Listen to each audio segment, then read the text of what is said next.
Politicians need to start spending our money wisely. Opinion. It's the glibness that galls the average elector, the shallowness of care too often taken by MPs when dipping into public funds. It's not the amount summoned from taxpayers by politicians for airfares to their own weddings or to inspect real estate prospects a continent away. It's how they take voters for mugs. It would almost be better were the unacceptable dipping part of organized corruption. Politicians could be credited with competence in one area at least. But it is simply casual thoughtless pilfering and a multi-partisan acceptance of the right to pilfer in many cases.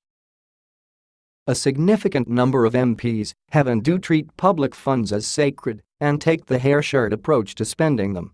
But unfortunately for them, they seem outnumbered by the public purse raiders. Health Minister Susan Lee is just the most recent example from across most parties.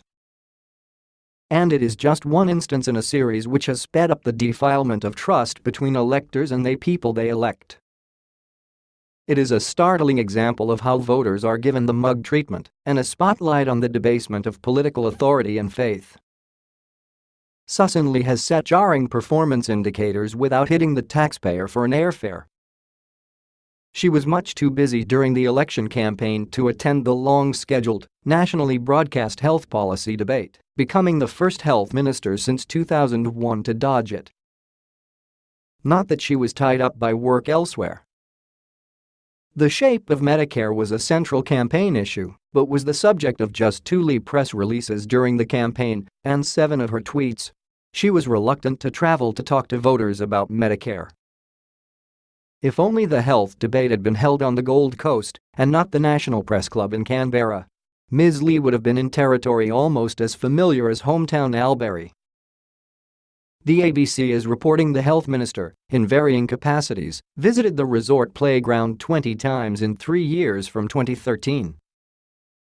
Gold Coast folk have health issues like all of us, but we are expected to ignore the fact that Ms. Lee and partner Graham Johnston have business and real estate interests there.